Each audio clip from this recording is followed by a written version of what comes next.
Okay, so any questions from last week, since it was really just kind of some reporting and stuff?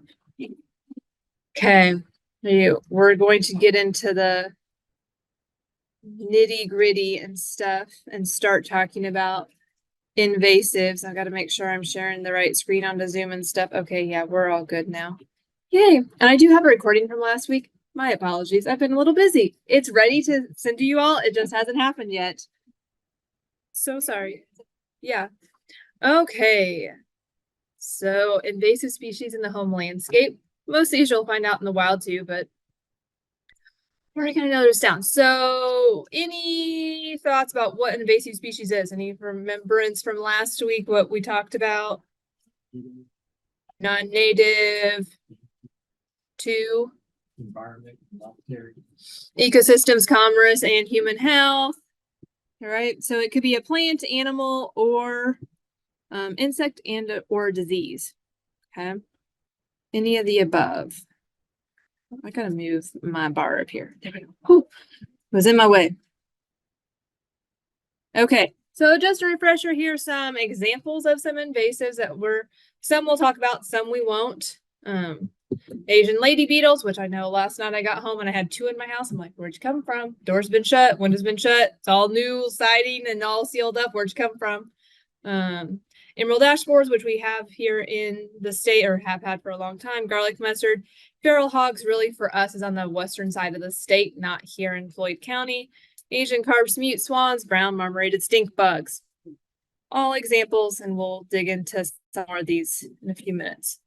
So again, why do we care? They outcompete our natives. They kill native plants. They reduce wildlife habitat. They alter ecosystem processes, increase cost, and increase in disease. This diagram shows what the invasion looks like. Okay, so the green area, it's when it's introduced. This is like the lag phase. We detect it kind of early-ish. We're starting to see some of those plants, but by the time the land managers are aware of the problem, we can get to eradication. But once the public becomes aware, it's really more of a control, not really eradication at that point. It's just controlling the numbers. So if we catch it early, which is our goal, and training people to identify early, then we can do better at reducing it. Once we hit that red zone carrying capacity, it's local control and management only. Like there is no getting it back down to not being around.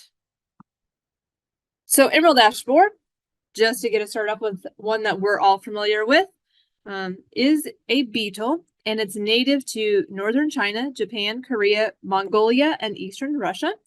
Was first found in Canton, Michigan in 2002. Okay, so not too terribly long ago, but they believe it's been present since the late 1980s. So in all fairness, it's been almost 40 years.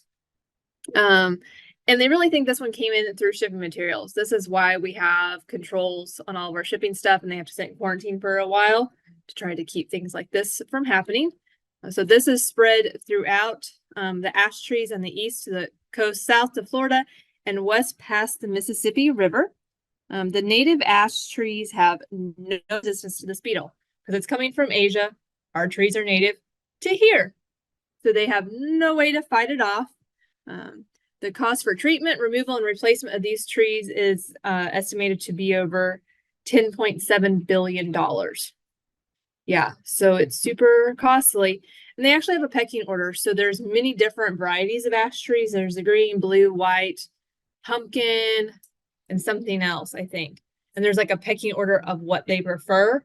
And they have found, I think, this one on one other type of tree in Ohio, like a fringe tree. But I think it was a very isolated case. So it's possible that they could adapt their taste to some other trees. But right now, still on just the ash, but there is a pecking order to it. Threat to human health. We talked about this one. Japanese barberry covers the understory of a forest. Those dense shrubs actually help increase the humidity, which we know all about in Indiana. Humidity, yes. And it allows the ticks to be active longer. So with that increased humidity helps the ticks, but it also provides habitat for the rodents that the ticks all cohabitate with. So we don't want these around because none of us like the ticks. I know none of you like the ticks. If you do, we should probably have a conversation. Although I have had one gentleman thought that he had a new species of tick and he was pretty excited about it.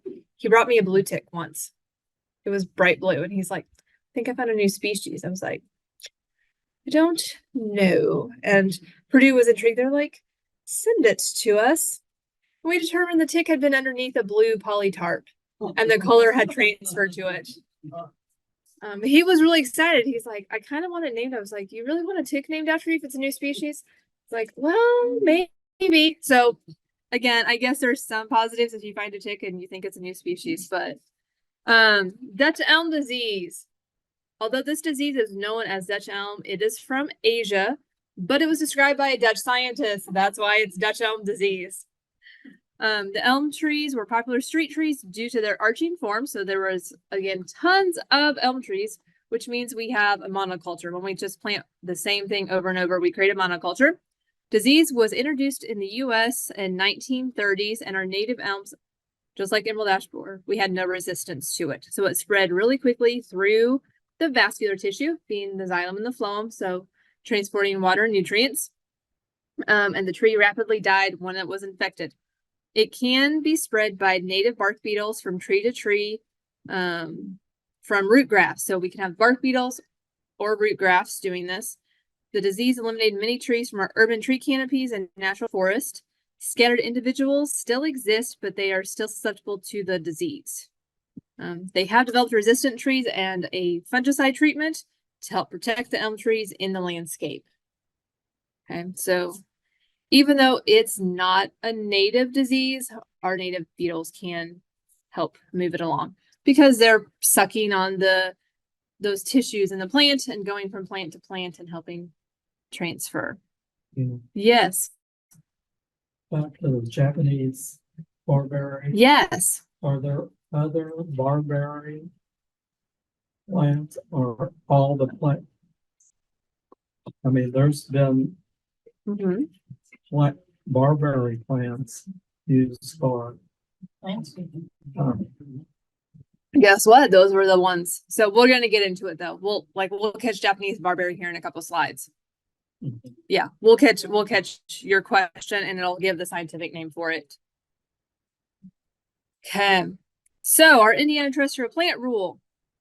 These are some of them. This was enacted April 2020, and it's made it illegal to sell, buy, or trade, and also gift and barter. That's not listed, but you cannot buy, sell, barter, trade, gift any of the plants on this list. Again, the list is 44.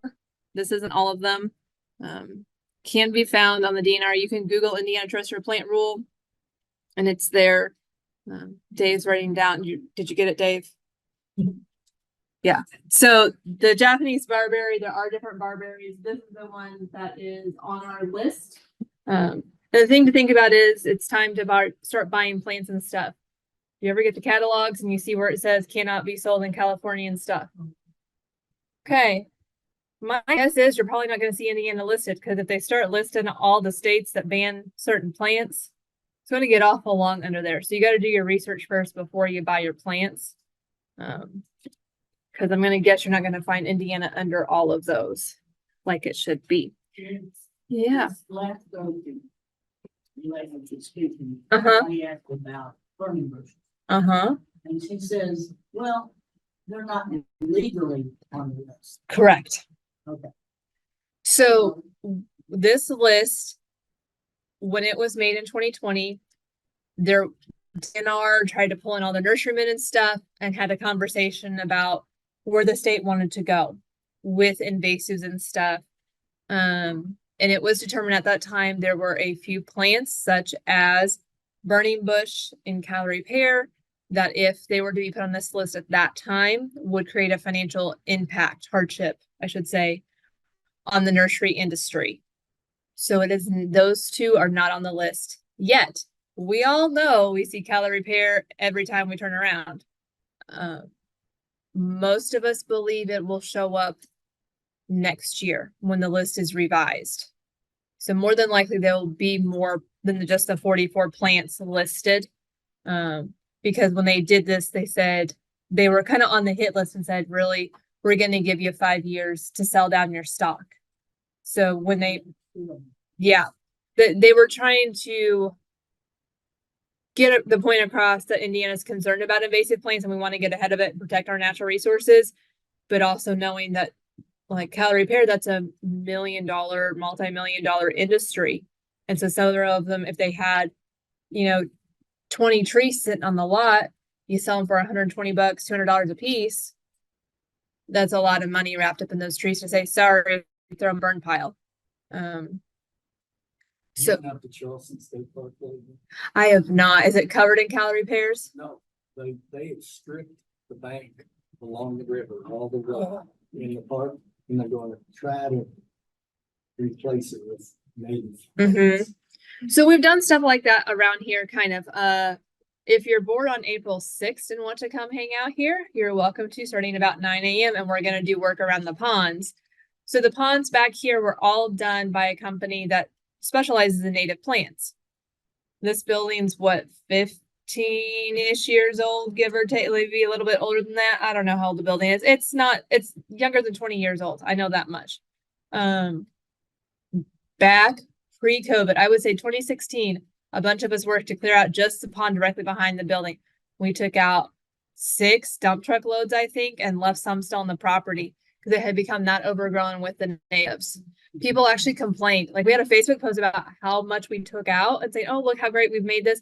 They complained and said, you just destroyed all that habitat because they didn't understand that what was out there was choking out the natives. So it's really hard if you don't have natives already established to get them to establish, because everything else is just stronger. It's not native and it's just a little bit stronger. So it takes a lot.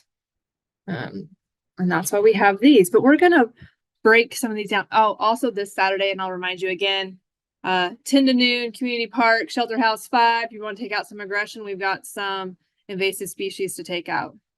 We'll talk about that more in a little bit. Did you say the pond was starting to pay? Pond is probably 9, so it's a little warmer because I'm not quite, probably 9. I'll send out more information. Don't worry about it. I know where to find you at. I see you every Thursday. It's fine. I know where to find you. No, April 6th. Oh, there's a weed wrangle this Saturday at Community Park. And then April 6th is the first Saturday in April. And we're going to work out here to kind of, it needs cleaned up. So Lisa Smith used to do some seed collection out here with natives. We can't do it anymore. There's not enough of the natives now. There was for about 5 years. And the non-native plants that were growing there and the brambles and stuff took over, and she can't collect seed out here anymore to put into Project Wingspan. So we need to clean it out again. And some of it was really small plants like partridge pea. I don't know if you've ever seen partridge pea, but it's pretty small, low growing. Any of the grasses and stuff just covered it up. It's still there. It's just dormant. The seeds are still there and it's still viable. It's just buried under all this other stuff. So invasive shrubs. How about that Asian bush honeysuckle? Carrie, you said you got trees? Yeah, because they get like 12 feet tall. Was really large trunks. That's right. So Asian bush honeysuckle is kind of a group of several species native to Asia that often form hybrids. Originally, it was introduced as a landscaping plant. You will find that true for a lot of our invasives in terms of plants, that they were pretty somewhere else. And they said, oh, great, let's bring them here. So it can be a large bush with arching branches up to 15 feet high. Typically it's 6 to 12, but it can get up to 15 feet high. It has opposite elliptical leaves. So this is those opposite, and they're kind of elliptical shape that we're looking for. They have clusters of red berries that form next to the leaves, and it stays green late into the fall and leaves out early in the spring. My guess is we will start seeing this leaf out in the next week or so with our warmer temperatures. But you can see in that top right picture how much greenery is there, and it's pretty dense. It would be really hard as a person to get through it. Animals are pretty sly, but I don't know that there could be a deer that gets through all of that. So this is our first one. Our next one, multiflora rose. Again, native to Asia. You will also find a lot of this is all native to Asia. I don't know of any that we say is native to Africa or anything like that. They're usually Asia and sometimes Europe. This one was actually introduced by the government. U.S. government introduced it as erosion control, wildlife habitat, and a living fence. They were wrong. They messed up. So we do have a native rose, and then we have this rose. To identify the multiflora, it has alternate compound leaves that have finely toothed margins and stipules that are feathery and a glandular hair. So it's kind of hard to see, but this piece is like kind of hairy. And that's what is supposed to help you tell it apart from the native. It has clusters of white flowers in late spring that turn into clusters of individual red fruits. Okay. I think our natives are a little bit more pink. Multifloral. Uh-huh. Rose. Got the rose. Rosette. Mm-hmm. It marked that out. So Rose Rosette, does anybody know Rose Rosette? The witch's broom on like knockouts and stuff. Gotta get some more master gardeners in here sometime. So there is a disease called Rose Rosette. It's pretty gnarly. Makes what's called witch's brooms on the knockout roses. Multiflora rose, the invasive, is a kind of like a host. So there's like a thread that can go from the multiflora to the knockouts, and it carries Rose Rosette from the multiflora to the knockouts. So yes, I'm not surprised that the multiflora got knocked out by Rose Rosette, but also as it was infected, could have gone to the knockouts and stuff too. And I lost my knockout, so but that's Yep. okay. I only had two, so that Take it for what it's worth. You got rid of the bad one. Yep. And so once you have a plant that has Rose Rosette, there's nothing you can do for it. It's dig it up, throw it in a black trash bag, and to the dump it goes. There's no composting it. There's nothing to do. So that's what was up the same thing, right? First one, the last one we did. yep, and we're gonna do some more of that because they're still green. They're mixed in with the brambles that are up there. So we're just gonna have fun taking out all the sticky stuff. Yep. So the threat mainly found in old pastures and forest edges, but can grow in ditch shade. It shades out the native plants, disrupts the habitat, and it's listed as a noxious weed in Indiana. So it's not just invasive, it is listed as noxious. Autumn olive is native to Asia. Shocking. Was introduced for wildlife habitat and improving soil. So this one fixes nitrogen. Nitrogen is a very mobile element in our soil. And anytime you get a soil test done, it's always going to tell you how much nitrogen to add per 1,000 square feet or whatever. They found this plant in Asia that fixes nitrogen, which means it adds it to the soil. They're like, great, and it can provide wildlife habitat.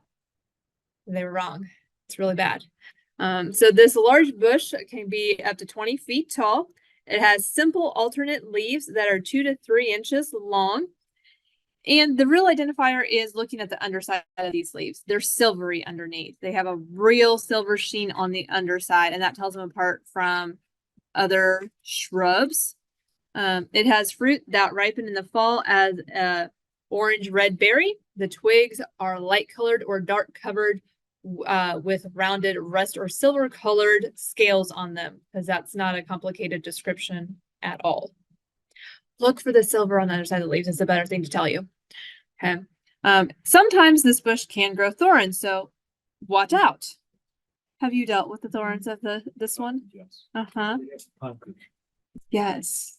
I worked for DNR one summer up in Lafayette, and that's what they had me do. They had me go out and work on removing this bush because they realized that it was bad and it needed to go. Dave. I had a pond built 60 years ago. DNR DNR tell me all the money. put on the hill, which, there's none there anymore. I've gotten rid of it, but it's all along the creek Mm-hmm. and along the fence road. And I would say maybe that might be part of the reason why Indiana's taking such a strong stand on it, is because they're trying to correct mistakes that have been made in the past. It was a wildlife packet. Right. And that's the problem when you buy wildlife packets and stuff. What, it doesn't matter where you buy it from, you got to check to see what's in it, because there's things that may not really belong in the state of Indiana that are in it, but they're like, it's fine, it's a wildlife packet, it'll be great. And then you plant it and you're like, maybe I shouldn't have done that. So yes, always cautious of those wildlife packets. Burning bush, here it is. So winged burning bush is very popular as an ornamental bush. We all know this. And it is pretty. It has this nice red color. Typically identified because it has this quirkiness along the stem, so it looks like it has wings. Okay. That's usually how it's identified. It has lots and lots of seeds. So I had these at my house. I bought my house in 14. I had burning bushes. I ripped them out, cut them down. I did whatever I could in 14. They're just now starting to come back in other spots because the roots were still down there a little bit, or there were some seeds left. I have neighbors. I don't live that far from Highland Hills, so I'm sure they've got some, and the seeds keep showing up at my house. I'm like, no, die. Okay. And the birds do eat these bright berries, so they've got all those bright red berries on them. The birds see it as food. So find some other plants to plant that have nice berries, like hollies or something like that. We have native hollies that you can use. Don't get the red color, but they would have the berries to feed the birds. You're looking at me like we have a native, we do have native holly. We'll talk about that next week when we talk about native plants. So this shrub can thrive in some heavy shade, and it prevents native plants from growing and reduces habitat for some wildlife. Okay. Here's blunt-leaved privet. So native to Japan and has been planted in the U.S. since the 1800s, and used for a hedge and landscaping. This bush has small opposite leaves, and has terminal clusters of white flowers. So these are the ends of the different branches, and this is what they're considering terminal. It's all happening at the very end or the tip of the plant. It has bluish black berries that ripen in the fall. The bark is smooth and gray, which you can't tell from this, but it is. And it tends to have an upright growth pattern. The shrub can thrive in heavy shade and prevent natives, reduces habitat for some wildlife, and the fruit is actually not preferred by the wildlife. So if they plant it and say, oh, it feeds the wildlife, they really don't like it. So all the more reason to get rid of it, because it's not doing anything, because the animals don't like it.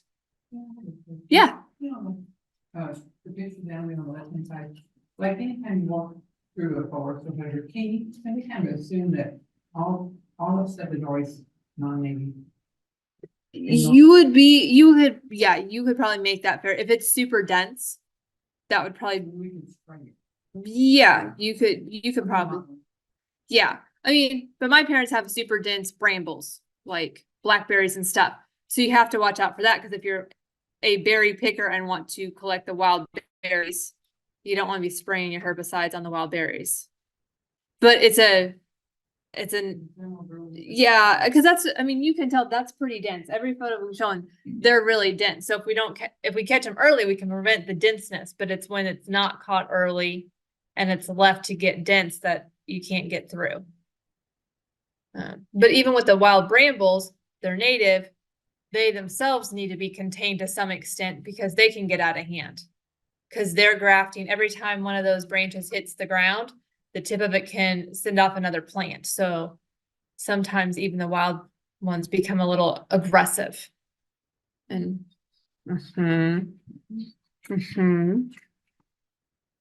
Okay, Japanese barberry. Hey Dave, this was your question.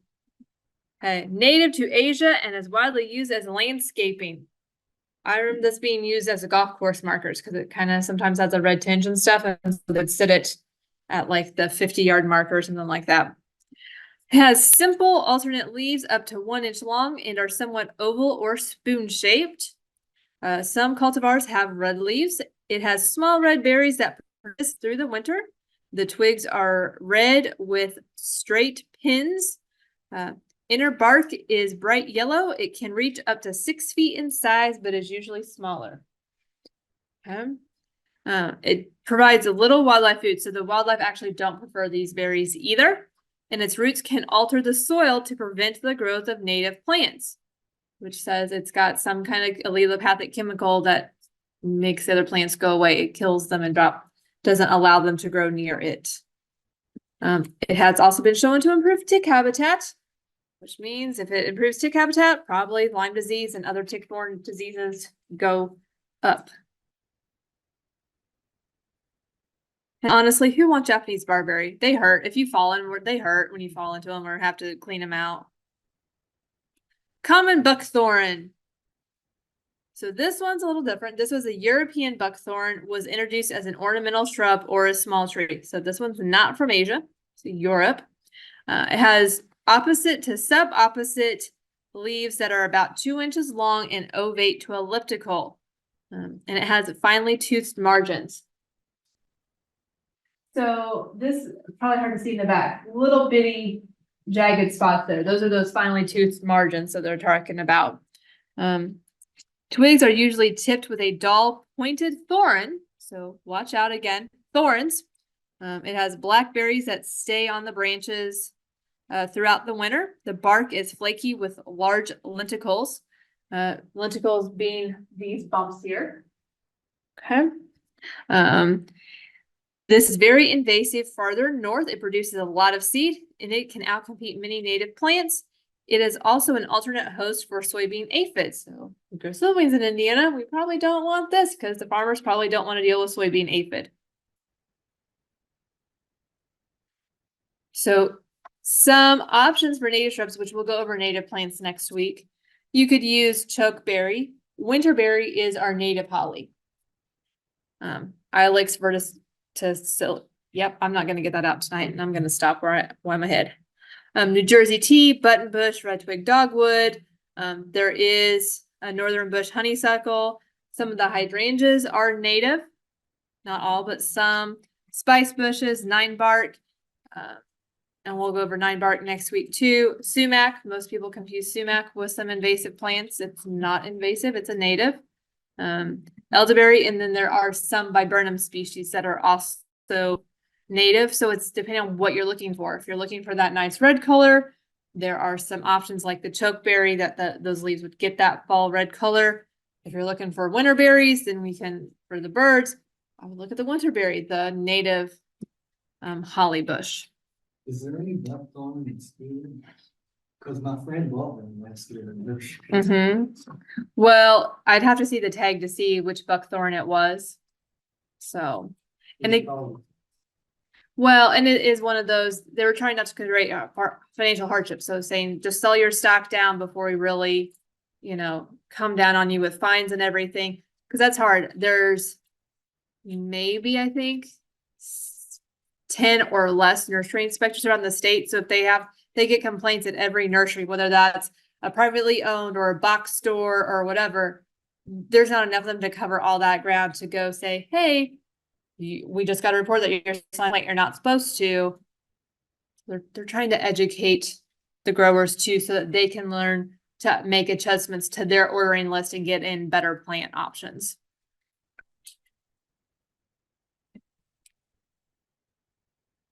All right, invasive vines. Japanese honeysuckle. And I know y'all like to suck on the honeysuckle and everything and it smells good. I'm sorry, it's bad. There is some native honeysuckles, but this specific one, as the name implies, is native to Asia. It was actually planted for wildlife habitat and erosion control. So again, someone made an oopsie when they introduced it. The twining vine can grow 50 feet or more into treetops. So can choke out some trees. It's got opposite leaves that are semi-evergreen, and they are 2 to 3 inches long and smooth. The flowers are white to yellowish and it has black berries on the leaf axils. So if this is covering trees and shrubs, it's going to weigh them down, choke them out. They will not survive. It's a bigger problem in the southern part of the state of Indiana, so we would be the southern part. It's a bigger problem down here. Now I'm gonna go on a limb and say it's probably going to start spreading as a problem further north as we start to see climate change. Back in November, our growing zones changed a little bit. For Floyd County, we're now a growing zone 7, which means plants that like it warm, like in Tennessee, like it here now. Not terrible for us, but they're also not native. So they may not be liked by our wildlife. All right, so to control this one, due to its growth habit, mechanical treatments of cutting and mowing combined with foliar applications is the most effective. So you're gonna have to spray it, you're gonna have to cut it, you're gonna have to mow it. If it's a 50-foot long vine, I'd be careful mowing it because it's probably gonna get tangled up somewhere along the way. Okay. All right, Oriental bittersweet is native to East Asia, was planted as an ornamental. We do have a native bittersweet, and I really struggle telling the difference. There's something about the coloration of the berries and where they're located at. These leaves are up to 5 inches long with finely toothed margins. The upper surface is glossy and smooth. So if it's a glossy leaf, we're probably going to have a surfactant, so a sticking agent, to make the herbicides work on it. It has orange fruit that will split open to reveal a reddish orange berry. The vine has some gray bark, so it's a thin gray bark with rounded lenticels. The vines twine up trees and shrubs, and it's similar to American bittersweet. American bittersweet has fewer fruits and they're at the end of the branches and more oval leaves. This is also known as kudzu of the north. Okay. It can quickly climb and suffocate trees. The birds spread the seeds readily and the vines root well. So the landscape industry is terrible with this plant. I'm guilty of it. When I got out of college, I worked for landscapers. They found this and they harvested it because part of their job was to make fall decor containers for their clients. Well, doesn't that nice red and orange look great in fall containers and add a little bit of whimsy? You put all those on someone's front porch, the birds are bound to find it and consume it and take it somewhere else. So there were a couple years that I had a hand in spreading this in Marion County. To control this one, hand pulling small plants using basal bark treatments or stump cuts on larger vines. If it's a smaller plant, you can use some foliar sprays. Okay. Our next one, mile-a-minute vine. Native to East Asia and was likely accidentally introduced into America. So this one was an oopsie. And it's an annual vine, but grows as much as 6 inches in a day. That's why it's called mile a minute. And it can reach more than 25 feet in a season. Okay. It has simple alternate triangular leaves, and the undersides of the leaves are armed with small, stiff, recurved barbs. So don't be just thinking you're gonna go barehanded in there. It's gonna hurt. It has small cup or saucer shaped leaf structures encircling the stem. It's kind of hard to see, but they are right here. So this is like a little circular, regular leaf and the circular saucer shape in it. Okay. It has small flowers that develop into clusters of blue fruits. So it has a pretty blue fruit, if you see it. Fast-growing vine can quickly cover shrubs and trees. Its seeds can stay viable for 5 years in the soil. So even if you can get the plant gone, if you're not rescouting that area every year, those seeds will come back up. Low mowing can prevent seed production on the plant. You can also use foliar herbicides. It was found in one location in Monroe County where the landowner was able to kill it. So this is one that we're watching to make sure it doesn't pop up in other spots, but it was able to be eradicated in Monroe County where it was found. Kudzu. We do have this one in Floyd County. native to Asia and was planted in the US to prevent erosion. This was a government introduced plant. Most people can recognize it at having that alternate trifoliate compound leaf. It has these nice pinkish purple flowers, which turn into pods with pea-like seeds inside of them. The twigs are brown and covered in hairs. Okay. We all know kudzu grows very, very quickly and will cover a forest. Think Georgia. That's all you see in Georgia. In the northern part of the state, the cold weather kills the vines, but it resprouts from the roots. It has been found near Lake Michigan. So we have populations and they found it all the way up to Lake Michigan. Several years ago when I started, there would be a professor from Purdue call down and be looking for soybean fields to scout because there are insects that go from kudzu to soybeans and vice versa. And they were looking to see if this insect had made its way up to Indiana, knowing that we had some kudzu also. So, controlling physical treatments like mowing can help to control it, but herbicides are needed to kill the plant. So you're going to have to douse this one. Common periwinkle, Vinca minor, is native to Europe and is a common ornamental ground cover. Okay, so this gets planted everywhere. People love it. It has a nice, pretty purple flower and everything. This plant has small offset leaves that are shiny and smooth. The leaves are evergreen, okay? And it spreads vegetatively and can form dense mats. So if it does that, it can really crowd out things. And it can escape into the woods and form these dense mats, which then exclude the natives. This one again has a waxy leaf, so we're going to have to use some kind of sticking agent to make the herbicide stay to it and break down that waxy cuticle on it.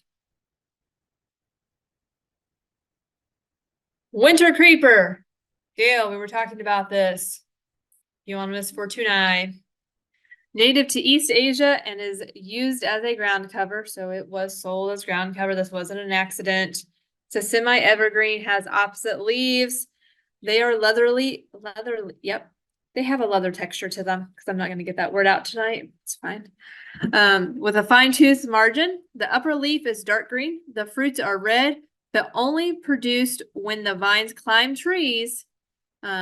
Because it's only going to flower when it's getting sunlight. So if it's real low to the ground, people are like, oh, it never flowers. Well, it doesn't on the ground. It's when it finally gets up to the trees and can get enough light that it flowers and then it'll set berries. Okay. You cut off the bottom of it. Mm-hmm. Still at the tree. Mm-hmm.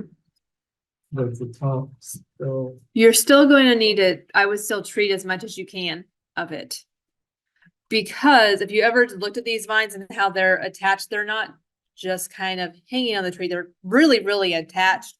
So I would do what you can to make sure it, maybe once you cut it, treat both the cut stump and treat the piece that you just cut. Is that Clint? Is that what you've been doing? Did you do that some in some of the area that you had euonymus? I've had a few that I've done. Did you leave it the top or did you treat that cut? I only treated the bottom. Okay.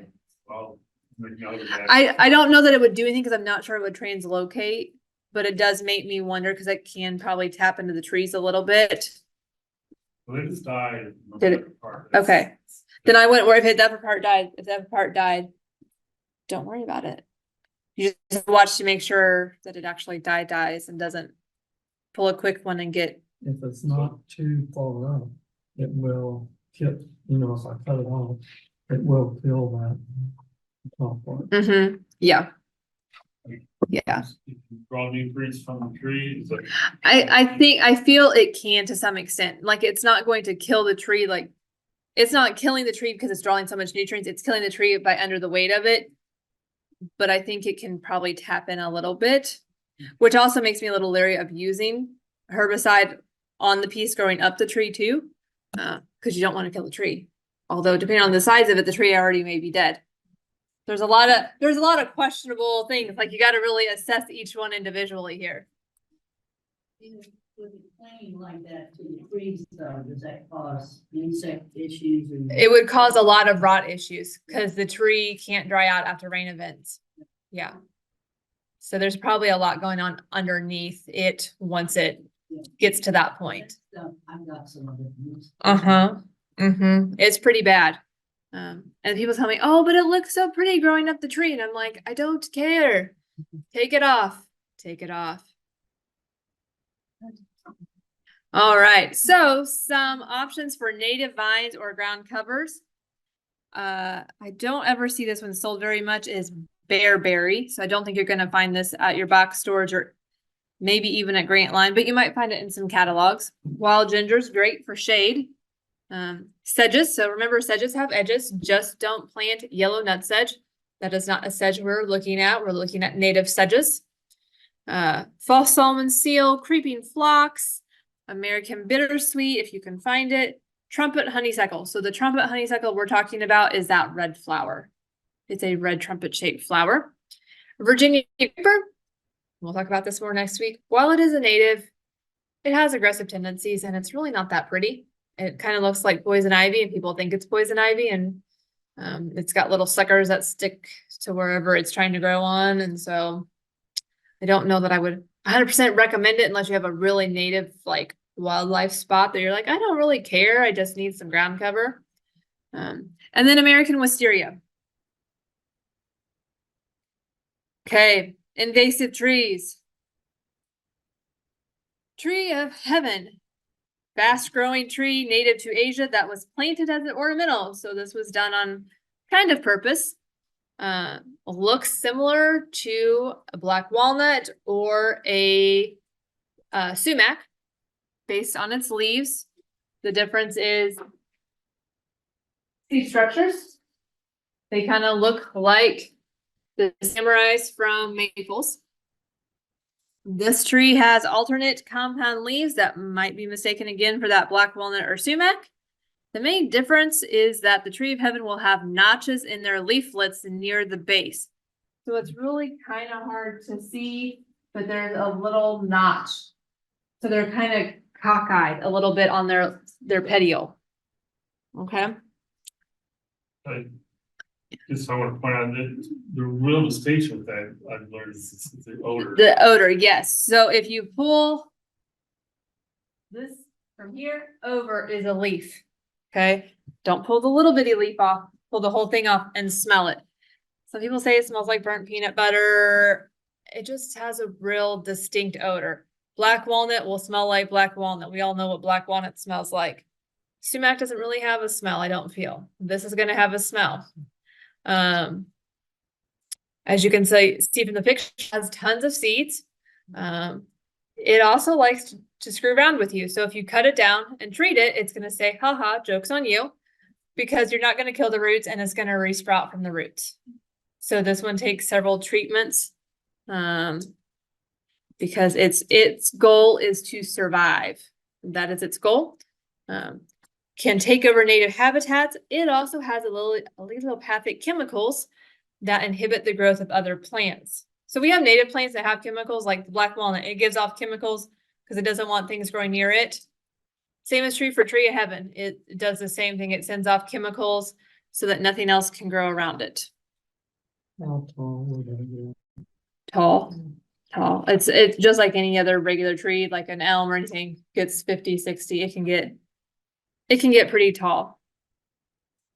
Now, one tree that's not in here is the princess tree. The Polywana, whatever, has a purple flower and huge heart-shaped leaves on it. I know we have it in Floyd County, and people are like, can I go plant it? It looks so pretty. I'm like, no, kill it. It's invasive, but it looks pretty. I don't care if it has nice purple flowers. Kill it. It also grows like 25 feet in a year. It's super fast growing. Calorie pear. We know this one. This one was actually introduced as an ornamental from East Asia. Could be called a Bradford pear. Could be called aristocrat, Chanticleer, Autumn Blaze, and Cleveland Select. This was somewhere along the way an oopsie. So it was supposed to be bred that it wasn't fertile at all. It didn't have seeds, didn't have anything. Either someone mislabeled plants or they really didn't know what they were doing as a plant geneticist. And it has seeds. And now we all know what happens when you get a calorie pear. And it goes everywhere. And they're really, at the end of the day, they're tall trees. Calorie pears have very vertical upright branches. They snap in the wind. They can't withhold our windstorms that we get, our winter, they can't, and then you lose half the tree. So they're really, at the end of the day, they're junk trees. They're just awful. But on identification, in case you don't know how to identify this tree, the leaf surfaces are shiny and leathery. Yep, they have a leather-like appearance. Let's go with that tonight. And have fine teeth. The twigs are brown with hairy buds. So just like the other pears that you would see, has these white fruits or white flowers all over it. And gets small brown fruits in the fall. And wild forms of the tree can have thorns. So again, it's trying to protect itself and it might have thorns if it's crossed over a couple of different times and reverts to the wild side.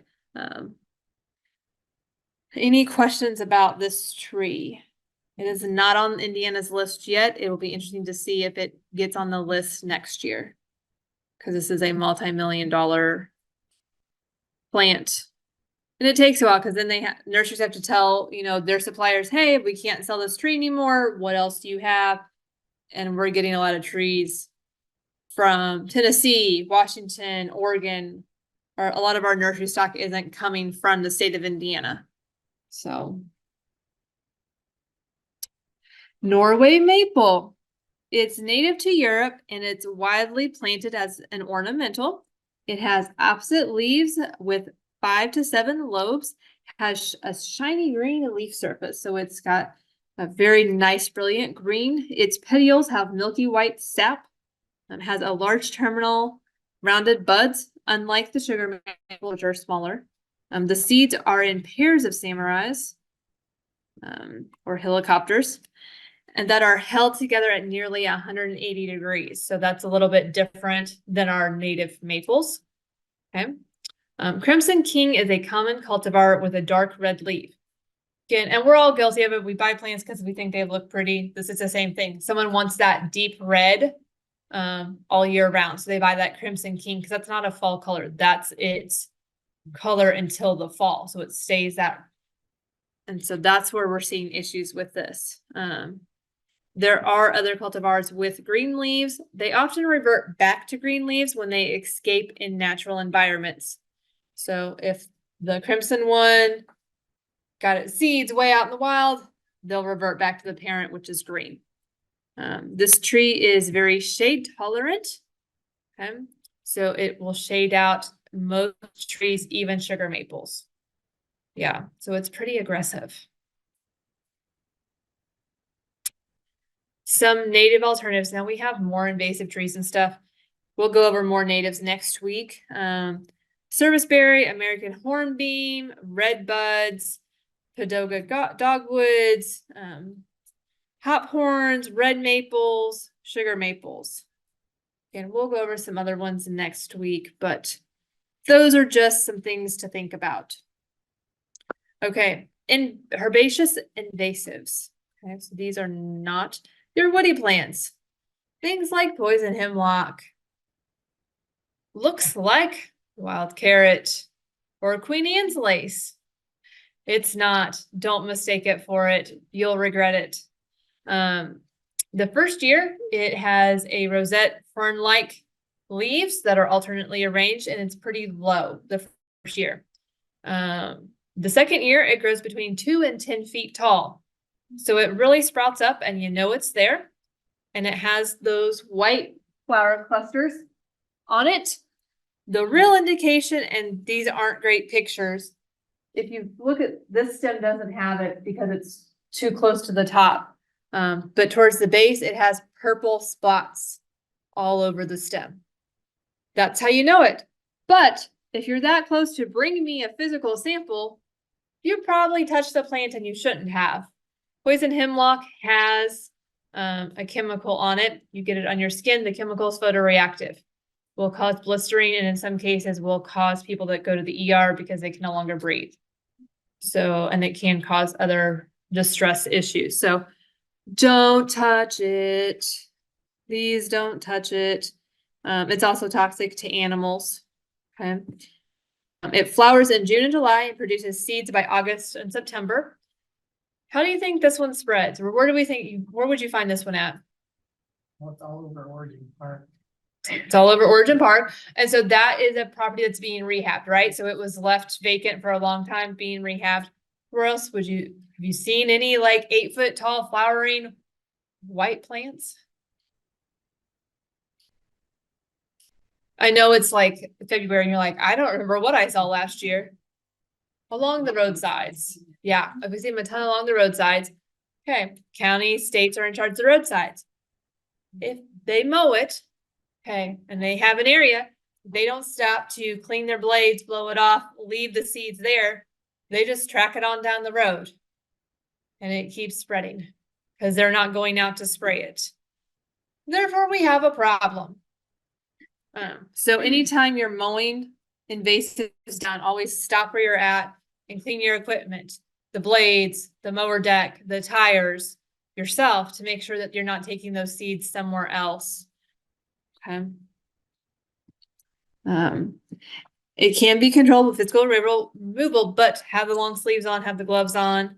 And the sap can be harmful to the skin. So again, please watch out for this plant. It's not friendly. Purple loosestrife.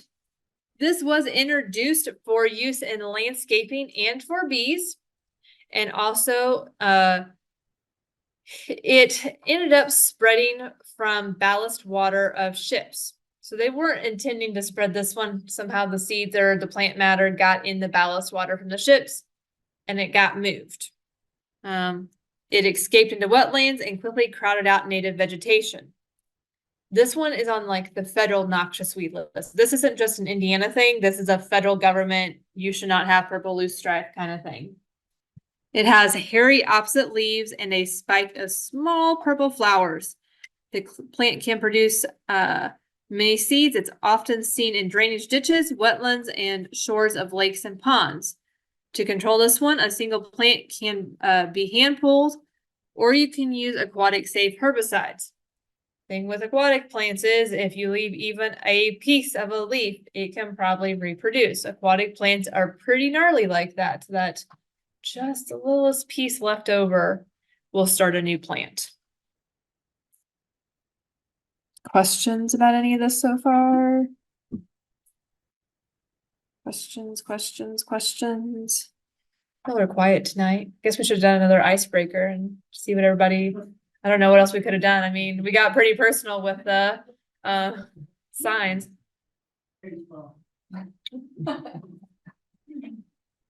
All right, common reed. This is a perennial grass native to Europe and Asia. There is a native variety of this plant that does not become invasive. Here's the thing, grasses are super hard to tell apart. So if you ask me to identify grass, I'm really sorry. I'll send you to somebody else or I'll send photos on your behalf, but it can't be me for the most part. This grass forms tall, dense thickets in wet areas and that can grow to be up to 18 feet tall. So if it's 18 feet tall, just assume it's an invasive plant, okay? Let's just take that into consideration there. It has bluish green leaves. The growth from the previous year often persists into the next year. It has a large fluffy seed heads, as you can see from the photo. And it can spread by seeds and also by above ground stolons and underground rhizomes. So this one reproduces in 3 ways: seeds, stolons, and rhizomes.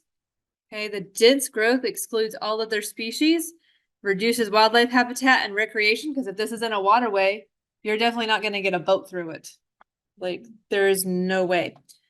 Which also says if you're in a waterway, clean your boat before you leave that waterway so that you're not taking things where they don't belong, or things like this happen.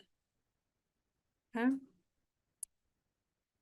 Reed canary grass is a cool season grass, was introduced as a forage species. So this was introduced so that it could be fed to livestock, and it grows well in wet areas.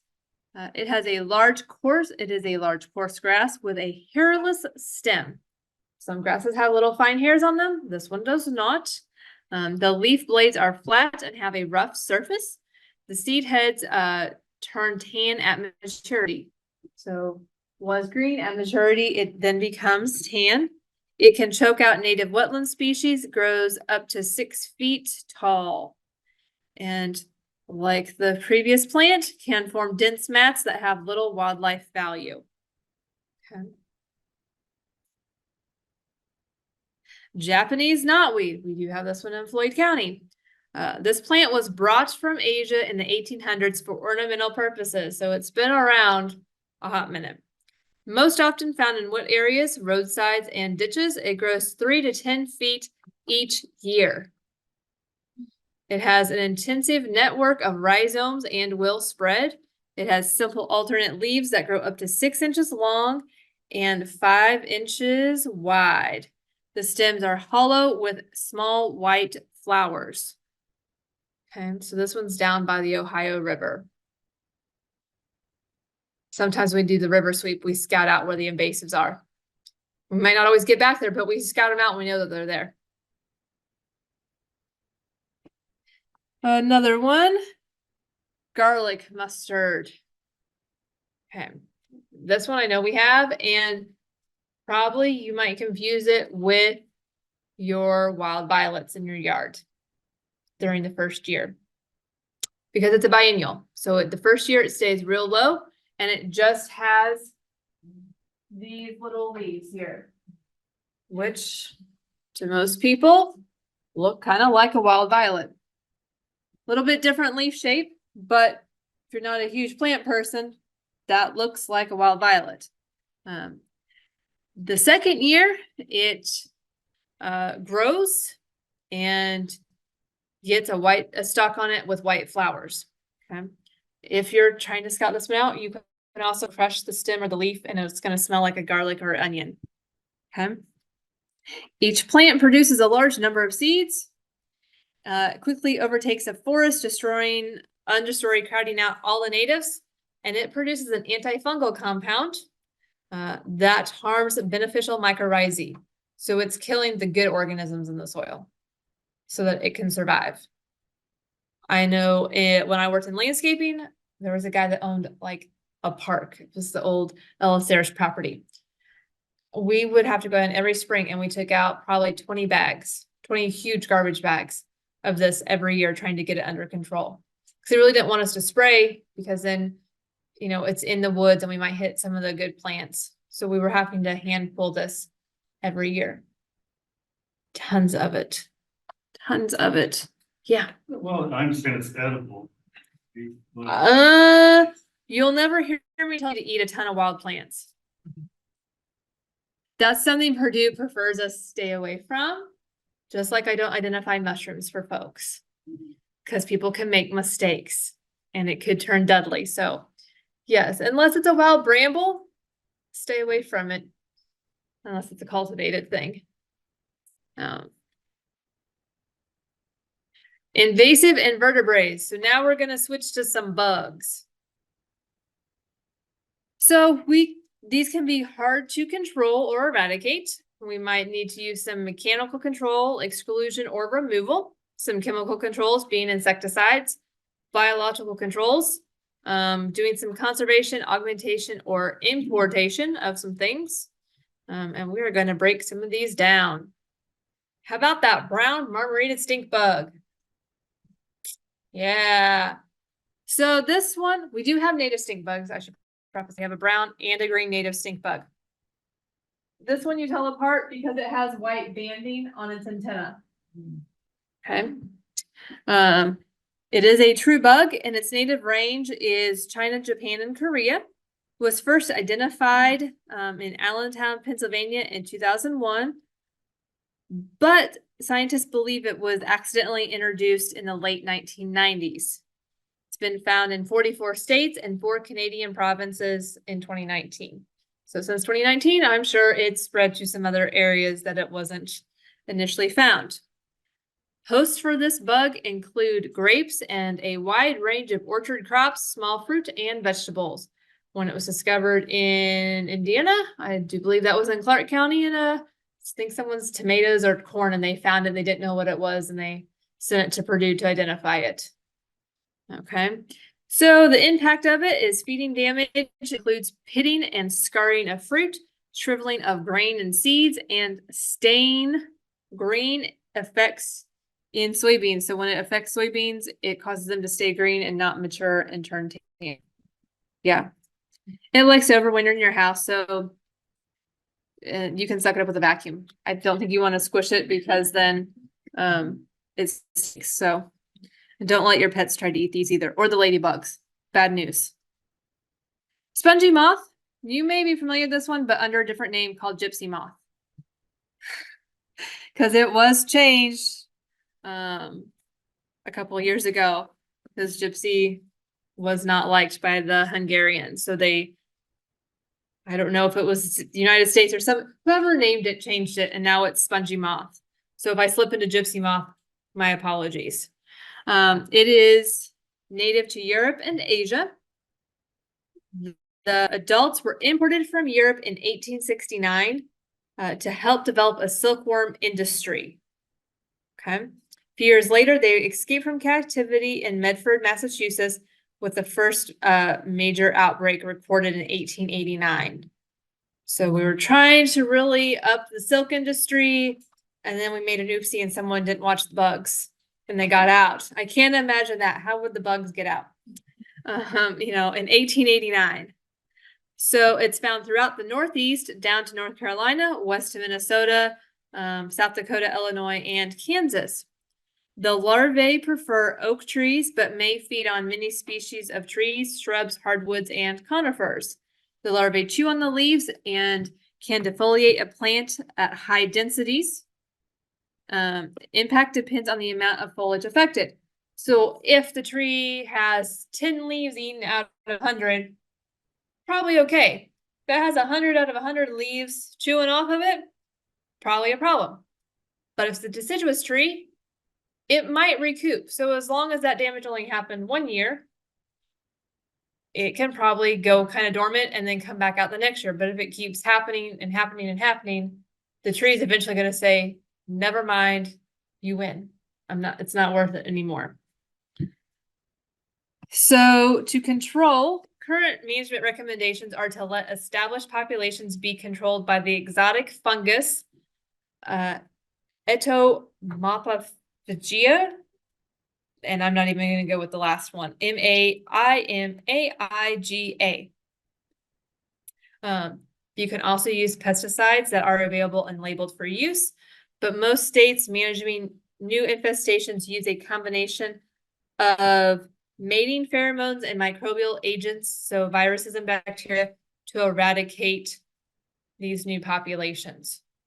Because again, if we're using an exotic fungus, what's to say that exotic fungus may not creep out and become a problem later on? Next is the lovely Japanese beetle. As the name implies, it is from Japan. Was first identified Riverton, New Jersey in 1916. So it's been hanging out for a while in the States.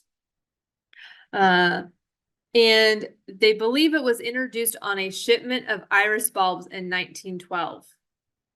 When we were importing iris bulbs, it hitched a ride and came and stayed. So it's found in most states east of the Mississippi, the states just west of the Mississippi, and partial infestations in states west, like of Colorado. So I'm sure it will creep into every place eventually because it likes a lot of things. So the larvae feed on roots of many grasses while the adults feed on a wider range, including fruit, garden, and field crops, and turf, landscape, and ornamental plants. So I do a lot with bees. When the beekeeper said, you should plant buckwheat. I will never do that again. I had no Japanese beetles. I planted buckwheat. I had Japanese beetles. I don't plant buckwheat anymore because of that. I was like, no. Impact includes high density of larvae can destroy plant roots. So if you have a lot of larvae, you can probably peel back your grass. Your grass is going to look like junk. And be like, what's wrong? You can literally peel it back. They will have decimated the root system on it. The adult can skeletonize plant leaves. So All they leave are the veins. Consider that the skeleton of the leaf. To control, you can use chemical and biological control options depending on the pest life stage and the host plant targets. This would be one of those cases that you do not put the pheromone trap in your yard because it says party over here. Okay. Some people try to put them out and draw them into their chicken coops. The chickens will eat them. Or give, Only for the first day. oh, and the chickens go, never mind. Okay, yeah. Enough crunchy popcorn, we're done. About 2 days, and maybe like a pound each chicken, 25 chickens. And then day 3, we're done, we're good. Yeah, they had enough. They needed to change diet. Fair enough. So these larvae though, if you want to try to control it, there's tons of white grubs that all look alike, but they're not all the same because we have June beetles and we have other beetles that are grubs in the ground. Ohio State does have a publication because to identify said grubs, you must look at the butt of them and look at the dot arrangement and the hairs on their butt.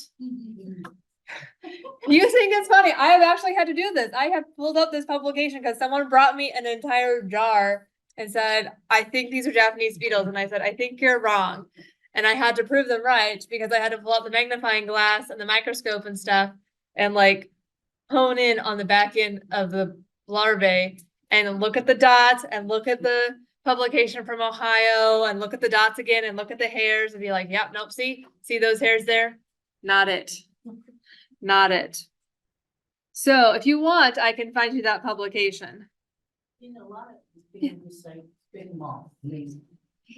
Bottle of hot or bucket of hot soapy water and flip them off. Yeah. Yeah. You can do that. I heard a lot of walking stick and it just shreds. Uh-huh. And that one you can't get close to too often to, yeah, you'll get damaged if you, No, it's not, this person rubs on. Well, yeah, so you can flick them, find a small kid, give them some fun, tell them go flick them into a bucket of soapy water. Lisa Smith, who most of you know, gets more joy when she sees them mating and then she gets a 2-for-1. Because, yeah, she enjoys that a lot. Come on now, computer. There we go. Spotted winged Drosophila.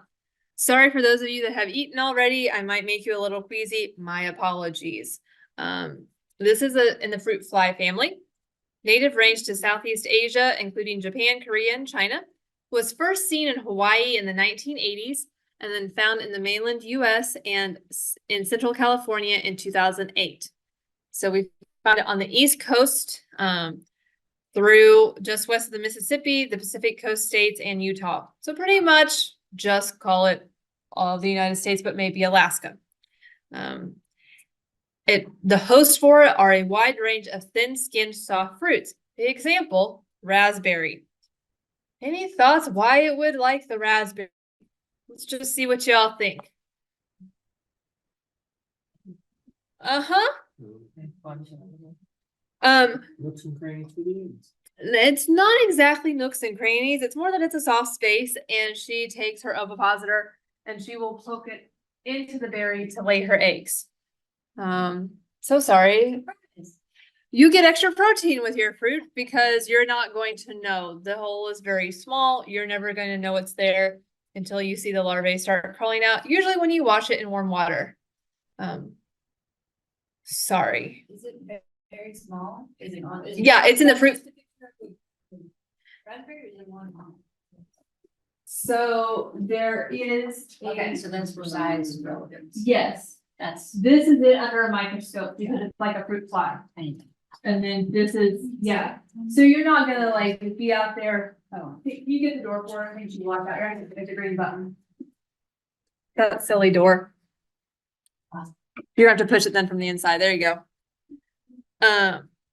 So the fly lays her eggs into the healthy ripening fruit, leaving a puncture mark on the fruit surface. But again, if you're harvesting, you're probably not going to look, if you've got hundreds of raspberries, you're not going to look at them. You're just going to harvest and keep going along with it. And then the larvae would consume the fruit. Okay, so they're going to eat it from the inside out. Infested fruit turns brown and promotes infection by secondary fungi and bacteria. So just like on trees and stuff, when we have a wound, if the tree isn't treated right and given things to kill off bacteria and fungi, they take hold of weak points. Same happens here when she damages the fruit. She takes advantage of the space, and then so do the other things. Well, when they package those for stores or something, they may not know. Yeah, it could. Because Mars had him for $1 the other day. That just means someone was trying to get rid of their stock. That just means someone's trying to get rid of their stock. So I'm not buying anymore. Again, I think I've had them in mind, but I always put my fresh fruit that I harvest from my house right into my fridge. Yeah, I do too usually, but And so then I only wash what I need. So even though I wash it in warm water, it's usually not enough time for them to emerge. And so I just don't know. And I'm okay with that. Right? So think of this as Dr. Tom Turpin from Purdue likes to eat bugs and stuff. And he started like a insect spitting contest at Purdue during Spring Fest and everything. And so this is like right up his alley. And we just don't tell you, like we tell you, but you're probably never gonna know. It's not like there's a taste to them or anything else. If, you know, you're just not gonna, because by the time they're soft enough for her to lay her eggs, it's probably just about the time for you to pick them anyway to harvest. So Perfect. I'm sorry. There is a fun thought to go home with tonight, okay?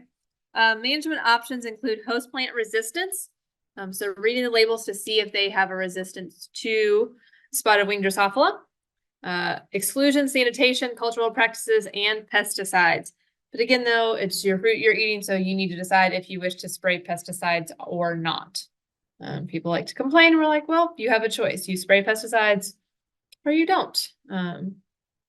Sometimes people try to return the fruit. We've heard that happening before. People got mad that it had bugs in it, and we're like, sorry, like, it's fruit. It happens. Asian lady beetles is native to Eastern Asia, was first observed in Hawaii in 1916, and then on the mainland in the wild near New Orleans in 1988. So I don't know if I don't feel like it hiked that far, but that would be quite the trek for one of these guys. And quite a life story from 1916 to 1988 to make it to New Orleans. Found throughout continental US except for Wyoming. I don't know why it doesn't like Wyoming, but it's not in Wyoming.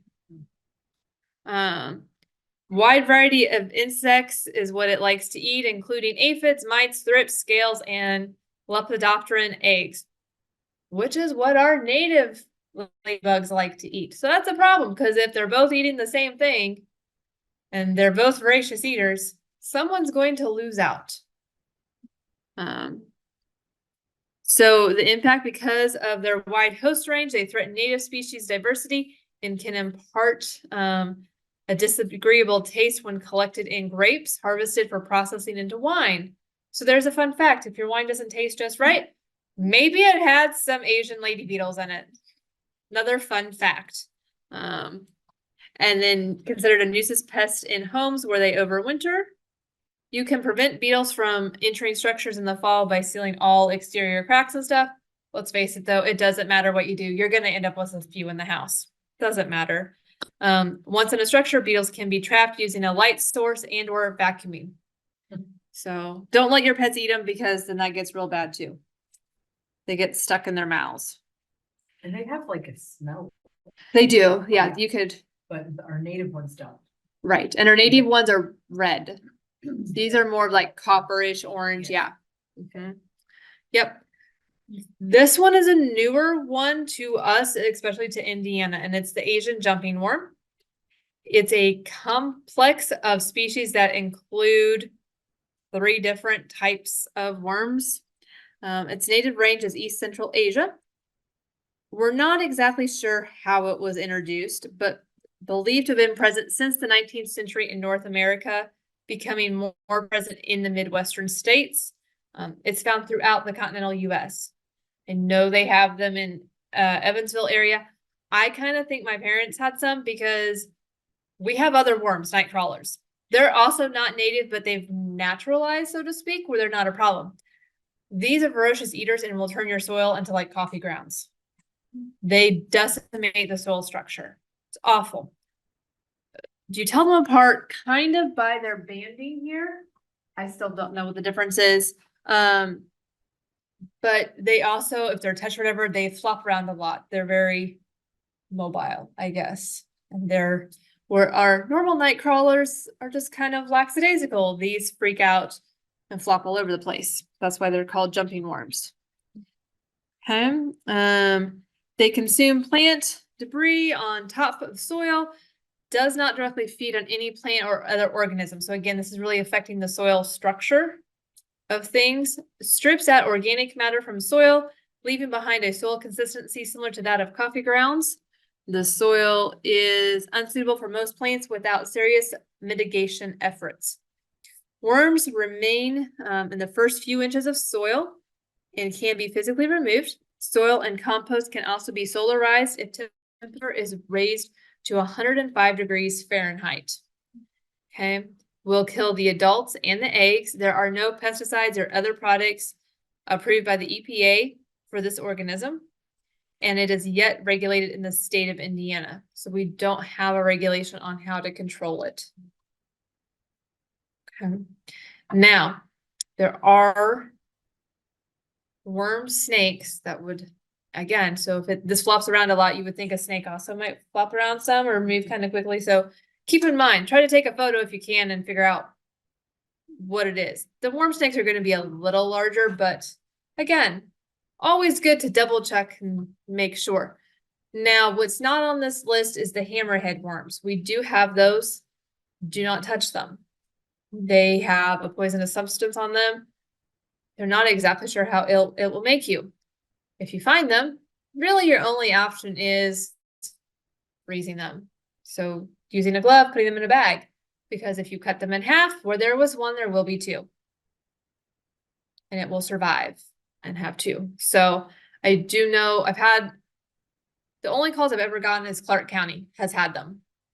And they're in different spots. So like one was a golf course, a house on a golf course, and the other was in a subdivision.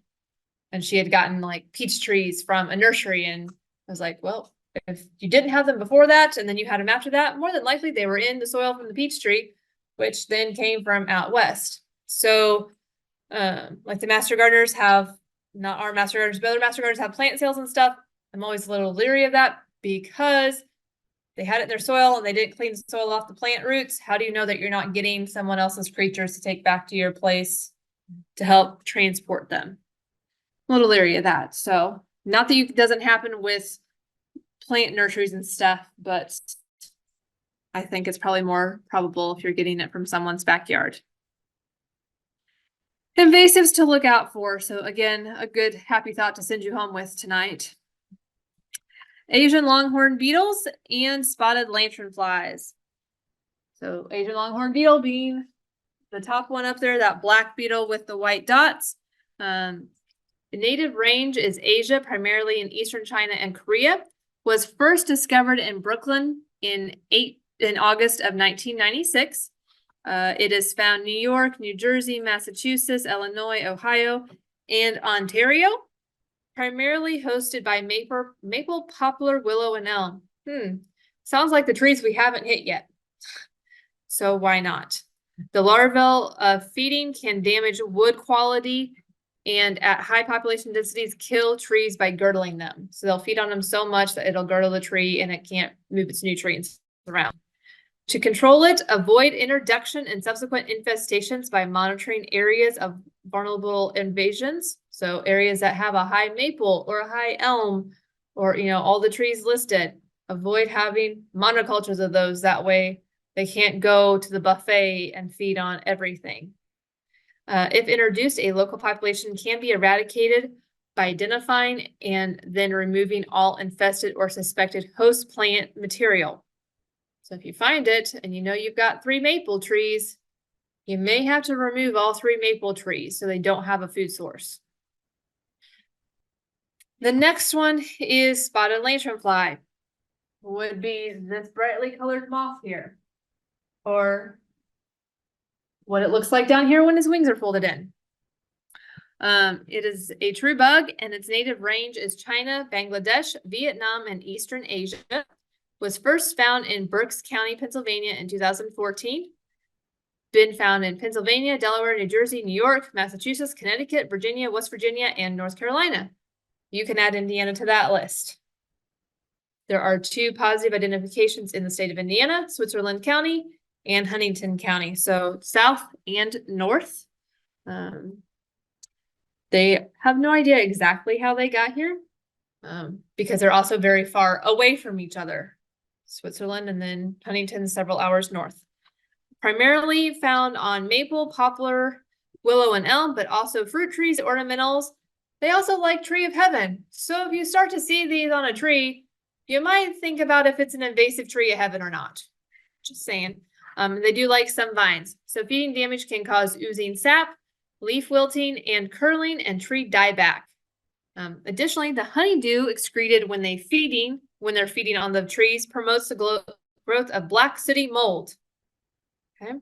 And that can limit an infested plant's ability to photosynthesize. So if the tree is covered in these and they're feeding on the leaves that aren't being fed on are getting covered in the poop from them, and then the black sooty mold's growing and the leaves can't photosynthesize. So to control, it's slowing the spread with quarantines and monitoring areas susceptible to infestations.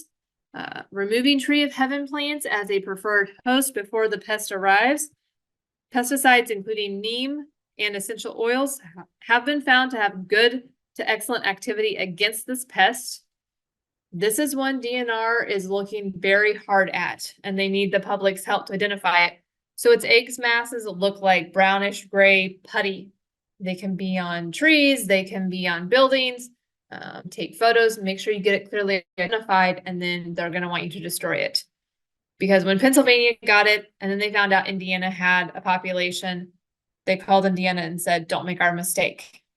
They waited too long, and they're really struggling. They said, please don't make our mistake, and get ahead of it. So Indiana is trying. I do know, because I watch a farm family out of Pennsylvania.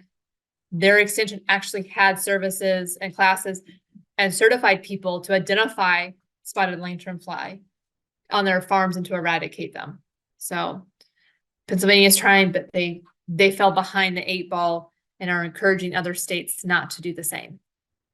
I just have a question. So like when they hatch out or come out of the honeybee, is there like a whole group of them? Yeah, it wouldn't just be one, it would be multiples.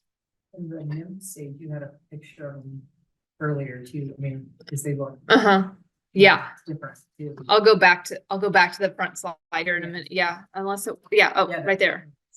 Yep, that one. So they look like that. They're bright red. They kind of have like a little snout on them. Black and yellow dots. I would say maybe the size of a quarter. Give or take. Yeah, so not a fun one. We want to get ahead of this one. DNR is looking for help to eradicate them and get ahead of them. Next one is thousand canker disease. Was first seen in western US in black walnuts planted there. It's a complex between a beetle and a fungus. They work together to weaken the tree. Both have been found in Indiana, but it does not appear that they will be a large problem in the eastern US. So we found the beetle and we found the fungus. But as long as they're not together and staying in the same hotel, life's good. Okay. Sudden oak death was first found in California, and it was found in Indiana nursery stock in 2019. It affects oaks and other species. It is common on rhododendrons, azaleas, and viburnums. The species have foliar symptoms, so the leaves start to react first. If it spreads to red oaks, they will have oozing sap and red-brown cankers on their trunks. Sanitation and prevention of the introduction of this disease is best. Okay. So in Indiana, when we found it, they would have quarantined everything and they would have burned it and killed it off. Boxwood blight was first reported in the United Kingdom. in the 1990s, and it spread to many parts of the world since then. It causes spots on leaves, defoliation, and stem cankers. Repeated defoliation can cause plant death, just like in any other deciduous tree or shrub. The fungal spores can spread by water splash, contaminated tools, and transporting infected plants. There are no fungicides that can be used to protect this plant. Now, these photos, do they look like anything else that you would see on boxwood? Frost damage. So we had, remember 2022? We had a large cold snap right at Christmas time. Next year, we all kept getting these calls, every educator. I have boxwood blight. I have boxwood blight. We're like, no, you don't. Yes, I do. Yes, I do. So we'd go out there and we would talk to them about the cold snap. I think there were like 200 plus samples that got sent to Purdue. Of them, 5 had boxwood blight. And it was all this damage. So this is always my pitch for don't plant boxwoods. I will tell you to send it to Purdue. It is too hard for me to identify. Our nursery plant specialist sent me some photos to try to help me. But if you think you have boxwood blight, I will give you the form. It costs you $11. You can send it to Purdue. But more than obviously you could have it. We had about 5 samples that did have it, but we also had like 195 that didn't have it, and it was just winter damage. There are some other things they could have, but the boxwood blight itself is pretty rare. So they're boxwoods. They're always going to probably have something, unfortunately. Like they're always susceptible to something. They're sensitive if you drop a bike in them, and then the leaves get damaged by the bike hitting them just right, and the branches break a little bit. And Purdue had them everywhere on campus. Bad plant to have on campus because, yeah. And sometimes you look at them wrong and they look like they have a bad spot in them. Like they're not a great hardy plant is the problem. So, and some varieties may be a little bit more resistant than others. So here's some resources. You don't have to write these all down. I'll make sure to get them to you. Okay. They're the same ones from last week. As always, if you're using chemicals, please read and follow all pesticides labels carefully. It is the law. Okay. You can always report invasives. There's the website. Okay. Now you can go out and you can scout. If you want to do this activity, you don't have to. You can scout your yard or a park, a neighborhood street, and you can look for vulnerable sites for some of these invasive insects, something like that, or you can find some invasive plants to remove. That's what we're going to do on Saturday from 10 to 12. I apologize. It is going to be a bit chilly on Saturday. Wear closed-toed shoes, wear some warm clothes. We'll go bring leather gloves or gloves that aren't cotton so that you can get through the thorns. And we'll rip out some multiflora rose.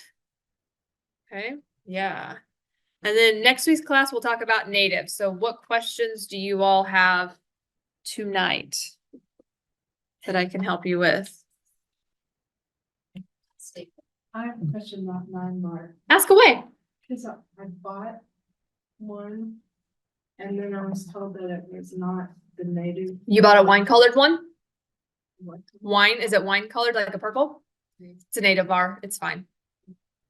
Cause it was kind of expensive. It's the most I've ever paid for. I have a wine colored one. I also have a native one. So that's the thing, and we'll talk about that more next week, is there are true native plants, and then there's native bars. Because some of our native plants are kind of blah. The native 9-bark is green. It has green leaves. And it's kind of blah. Lots of plants are green. It's not as eye appealing. We're people. We like eye appealing. We like pretty stuff. So they've worked to make it pretty. But with that though, the one I have has 2 leaves. Every year they can't commit. Every year. And they're split down the middle, and half of it is this wine color and half is green. Every year. They just can't commit. So what other questions do you have? It's not on invasive. No, because it's aggressive. So it may end up being there, but right now it's just aggressive. Yeah, it's that. Mm-hmm. It's aggressive, just like money wart and creeping Jenny. They're aggressive. Yeah. Um, I can't believe it. Yeah. give it another year and it might be. Yeah. Cause the new list will come out in April of next year. Okay. Mhm. That becomes out every year. Every 5 years. 5. Yeah. To relook at them, cause the 5-year mark gives them time to reassess the financial impacts that it would have. So, and to give everybody time to go, oh, and change their mindset about what they're trying to order. And what they can tell the growers and be like, hey, state of Indiana's not allowing this anymore. Cause technically English ivy is on this, like, English ivy is supposed to be an invasive plant. But it's still being sold because people keep wanting to buy it. So it's classes like this that help us go, hey, we need to rethink what we're doing here. It's all over everybody's yard. My neighbor has a Scott euonymus or something growing. I'm pretty sure that's all that's holding up a sycamore tree. And it like leaks into my yard and I'm like, dang it, go away. And I have calorie bear. I'm like a mile down the road from the school. And because they planted calorie bear, now I have all these like little sprouts shooting up. My friend's husband mowed my yard last year and he left it. I go, why? He goes, well, I thought it was a calorie pear, but then I wasn't sure. And I thought that maybe you just left it there for a reason. And I was like, really? It's fine. Yeah. So I have calorie pear to remove this year that are about a foot tall. Yeah. They grow right next to my house, like right next to my house. I'm like, no, not cool. What other questions do you all have? What can I do? Replacement box for this food? We'll cover that next week. Oh. Next week is native replacements. Yep. Kara, This isn't a question, ask. but there's a native seed swap Oh, also yes. on Saturday. Yes. After the weed wrangler. Oh, is it in the It's afternoon? From 2 to 4 in the Clarksville Library. There you go. And seed, and it's just people bringing a bunch of seeds and for free and I think it's the first one in Southern Indiana, but it's part of like Mhm. the Louisville Right. region Mm-hmm. swap. Yeah. Awesome. Yeah. Okay, so we got the seat swap this Saturday, 2 to 4, 2 to 4. Clarksville Library, Yes. room C. Room C, yeah. Okay. Yeah. Anything else? Anybody has questions, comments? Other things to discuss with the group? All right, seeing none, you get 20 minutes back tonight. And I promise I'll get the other video out to you. Just a little slow this week.